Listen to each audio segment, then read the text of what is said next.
உலகம் முழுவதும் வாழக்கூடிய ஸ்ரீ குபேரன் டிவி நேயர்கள் அனைவருக்கும் உங்கள் தாம்பரம் ஸ்ரீ வாராகி ஈசனேசன் சுவாமியுடைய நல்லாசிகள், வாழ்த்துக்கள். ஜெய் வாராகி, ஜெய் ஜெய் வாராகி. அன்பு பக்தர்களே, மார்கழி மாத ராசி பலன்கள். பொதுவாக இந்த பிரபஞ்சம் அன்னை வாராகியின் வசமானது. அடியனுடைய உபாசனை தேவதை, என்னுடைய உபாசனை தேவதை அன்னை வாராகி அம்பாளுடைய அனுகிரகத்தோடு இந்த மார்கழி மாத ராசி பலனை தொடங்குகின்றேன். பிரபஞ்சம் வாராகியின் வசமானது. நாம் பார்க்க இருக்கின்ற தலைப்பு மார்கழி மாத ராசி பலன்கள். எத்தனை மாதங்கள் இருந்தாலும் அந்த எல்லாருமே வாழ்க்கையில் பெரியவங்களாம் என்ன சொல்லுவாங்க, கொஞ்சமாவது புண்ணியம் பண்ணுறா, கொஞ்சமாவது புண்ணியம் பண்ணு, வெறும் பாவத்தையே பண்ணாத, ஆனால் நீ கொஞ்சமாவது ஏதேனும் ஒரு தான தர்மம் கொஞ்சம் புண்ணியத்தை சேர்த்துக்கோ, அது உன்னை காப்பாற்றும் அப்படின்னு வாழ்க்கையை வாழக்கூடிய வழிமுறையை நம்ம பெரியவங்க முன்னோர்கள் வீட்டில் இருக்கக்கூடிய தாத்தா பாட்டி அவங்களால நம்ம சொல்லிக் கொடுப்பாங்க.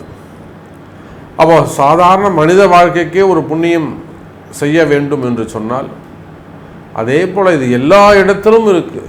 மாதத்தில் மிக ஒரு புண்ணியமான மாதம்னா அது மார்கழி மாதம். அப்போ மற்ற மாதங்கள்லாம் பாவத்தை செய்யக்கூடியதா சாமின்னு கேட்டால் அப்படி கிடையாது.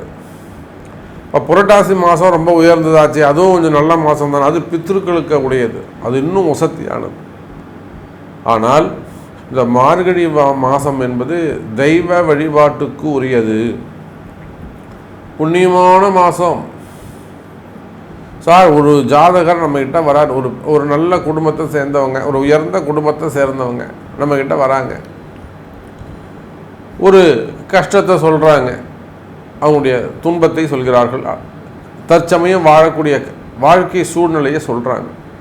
ஜாதகம் பார்க்குறோம், நம்ம என்ன சொல்லுவோம், சார் இந்த பிரம்ம முகூர்த்தத்தில் ஒரு பூஜை பண்ணுங்க, ஹோமம் பண்ணுங்க, அல்லது இந்த ஆலயம் சென்று வாருங்கள், இங்கே போய் தீபம் போடுங்க, இல்லை இங்கே உட்காந்து போய் அழுதுட்டு வாங்க. இப்போ பரிகாரம் சொல்லி கொடுக்குறோம். அந்த பரிகாரம் எதை சார்ந்ததுன்னா ஆலயத்தை சார்ந்தது. அந்த ஆலய வழிபாட்டிற்கு மகுடம் சூட்டுகின்ற ஒரு மாதம் இந்த மார்கழி மாதம். ஸோ இந்த மார்கழி மாத ராசி பலனை உங்களுக்கு சொல்வதிலே எனக்கு மிகப்பெரிய பாக்கியமாக நான் கருதுகிறேன். இந்த மார்கழி மாதத்தில் பார்த்தீங்கன்னாக்கா முக்கியமான ஒரு ஃபங்க்ஷன் எதுன்னு கேட்டிங்கன்னா வைகுண்ட ஏகாதசி. அற்புதமான நாள். ஜனவரி மாதம் இந்த மார்கழி கடைசியில் வருது, 28 தேதிக்கிட்ட வருது வைகுண்ட ஏகாதசி. அந்த வைகுண்ட ஏகாதசி அன்னைக்கு சொர்க்கவாசல் திறக்கப்படுகிறது. மிகப்பெரிய பாவத்தை செய்தவர்கள் கூட பெருமாளுடைய பெரும் கருணையினாலே, மகாவிஷ்ணுடைய பெரும் கருணையினாலே, கிருஷ்ண பரமாத்மா ராமர் அவனுடைய பெரும் அனுகிரகத்தோடு பாவத்தை செய்தவர்கள் கூட ரட்சிக்கப்பட்டு சொர்க்கத்துக்கு அனுப்பப்படுகிறார்கள் அப்படின்னு ஒரு மிகப்பெரிய தத்துவத்தை வைகுண்ட ஏகாதசி இந்த மார்கழி மாதம் வருது. அதே போல் ஆடல் அரச பெருமான் என்று சொல்லக்கூடிய நர்த்தனம் ஆடக்கூடிய அம்பலவான பெருமானுக்கு ஆருத்ரா தரிசனம், அதுவும் மார்கழி கடைசி 29 தேதிக்கிட்ட வருது. ஆருத்ரா தரிசனம் அது அற்புதமான புண்ணியம். அதே போல் ஹனுமன் ஜெயந்தி அமாவாசை அன்றைய தினம் வருகிறது ஹனுமன் ஜெயந்தி. அப்போ பேர் தான் மார்கழி மாதமே தவிர முழுக்க முழுக்க முழுக்க தெய்வ வழிபாட்டினாலே மனித உயிர்கள் படுகின்ற துன்பத்திலிருந்தும் அந்த கர்மாக்களிலிருந்தும் ஓய்வு பெறுவதற்காக நம்முடைய ஜோதிட சாஸ்திரம், வானிலை சாஸ்திரம் வகுத்து கொடுத்த ஒரு அற்புதமான மாதம் இந்த மார்கழி மாதம். அதில் பார்த்தீங்கன்னாக்கா இந்த 16ஆம் தேதி முதல் மார்கழி 1ஆம் தேதியிலிருந்து மார்கழி 11ஆம் தேதி வரலும் கிரகமாலிகா யோகம் அப்படின்னு ஒன்று நடக்குது. மார்கழி 1லேருந்து மார்கழி 11 வரலும் கிரகமாலிகா யோகம். என்ன சாமி கிரகமாலிகா யோகம்னா, வரிசையாக கிரகங்கள் அமைந்திருப்பது. துலாம் விருச்சிக ராசியிலிருந்து மீன ராசி வரை 5 பாவகட்டங்களிலும் மாலை கோர்த்தார் போல அற்புதமாக அந்த கிரக அமைப்புகள்லாம் அமைந்திருக்கு. அதில் பார்த்தீங்கன்னாக்கா எப்பொழுதும் போல ரிஷபத்திலே குரு பகவான், கடக செவ்வாய் அமைந்திருக்கிறார். அதோடு கூட கன்னியில் கேது, புதன் பகவான் விருச்சகத்திலும், சுக்கிர பகவான்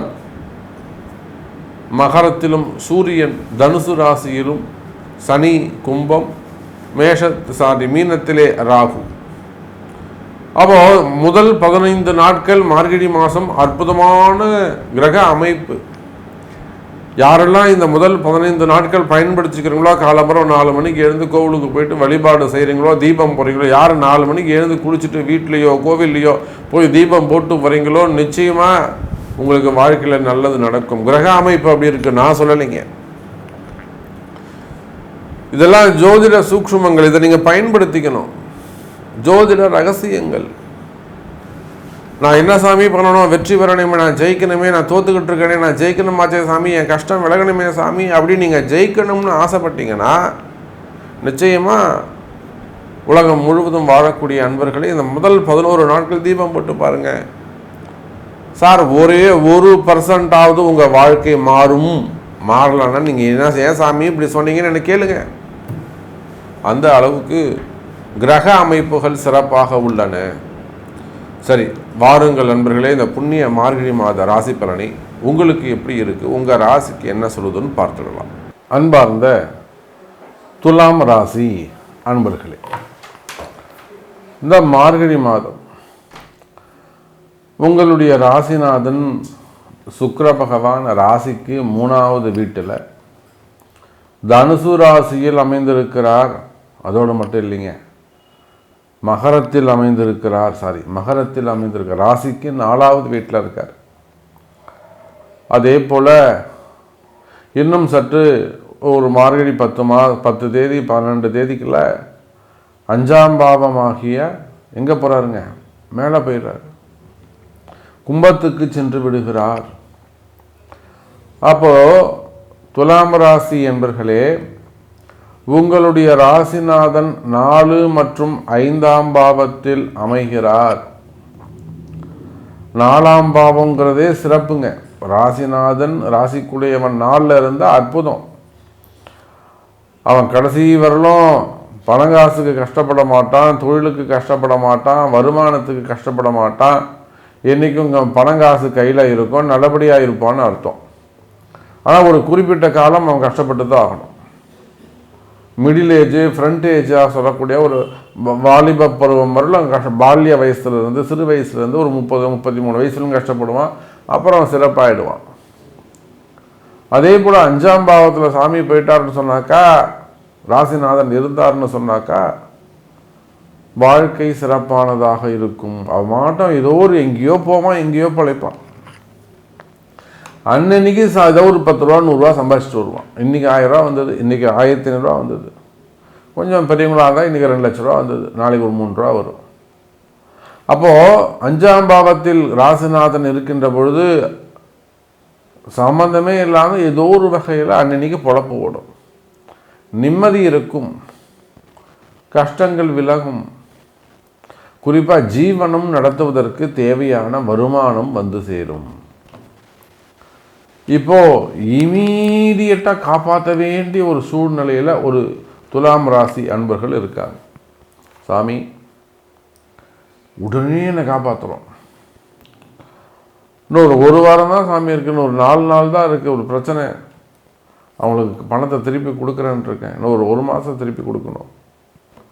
அல்லது இத்தனை நாளுக்குள்ளே நம்ம இவ்வளோ பணம் கட்டணும். அல்லது வேறு ஏதேனும் சம்திங், ஒரு ஆரோக்கியமான பிரச்சனைகளாக இருக்கலாம். உடல்நிலை, நாளைக்கு ஆப்ரேஷன் வச்சுருக்காங்க சாமி, என்ன பண்ணுறது, பண்ணிக்கலாமா வேணாமா, பயமாக இருக்குது.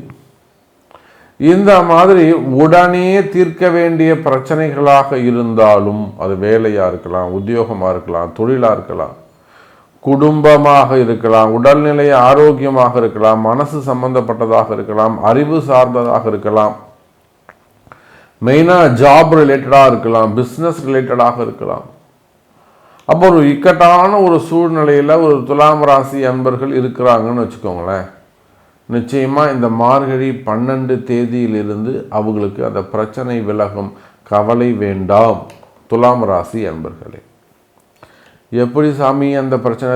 நீண்ட நாள் பிரச்சனையாச்சே. ஒருத்தருக்கு ஒரு கேன்சர் இருக்குது அப்படி வச்சுப்போம். துலாம் ராசி ஒருத்தருக்கு கேன்சர் இருக்குது, அவங்களுக்கு அந்த தெரப்பி, கரண்ட்டை வைக்கக்கூடிய அந்த தெரப்பி, அந்த சர்ஜரி பண்ணிக்கிட்டு இருக்காங்க. இதனால் வரல கொஞ்சம் நெருங்கி வந்துட்டாங்க. அன்றைக்கி தானே அவங்களுக்கு சொல்ல முடியுங்க, இது கண்டினியூ ஆகுமா ஆகாதானே அன்றைக்கி தாங்க சொல்ல முடியும். சார் ஒன்றுமே இல்லைங்க, ஒரு சிறு வயசு பையன் ஒரு ஒபிசிட்டி ப்ராப்ளம், ஒவ்வாமை. அவன் ஏதோ சாப்பிட்டான், ஃபுட் பாய்சன் எடுத்துகிட்டு போய் சேர்த்துட்டாங்க. இவங்க என்ன பண்ணுறாங்க, ஆஸ்பத்திரியில் அப்படி இருக்குது இப்படி இருக்குது, அந்த ஸ்கேன் எடுக்கணும், ரொம்ப 3 நாள் ஐசியூவில் வச்சு அவனுக்கு ஒரு 1 லட்ச ரூபா பில்லை போட்டு, அப்புறம் ஒரு பயாப்சி எடுத்து, இந்த குடும்பமே உட்காந்து அழுதுன்னு இருக்கு.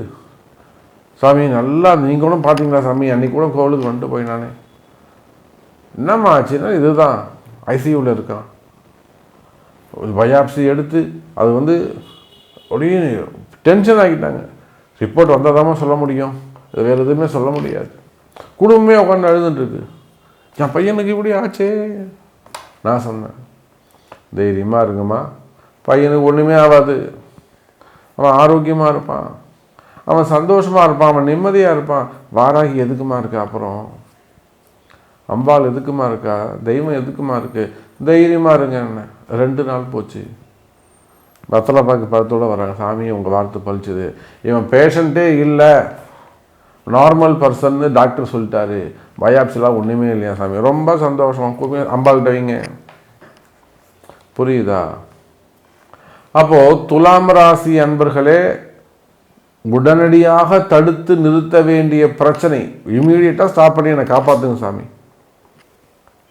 வெளிநாட்டில் உத்தியோகம் பண்ணிகிட்டு இருக்காங்க, செய்யாத குற்றங்கள் அவரை தூக்கி உள்ளே போடுற நேரம் நம்மக்கிட்ட வந்தாங்க, வாராகிட்ட வந்தாங்க.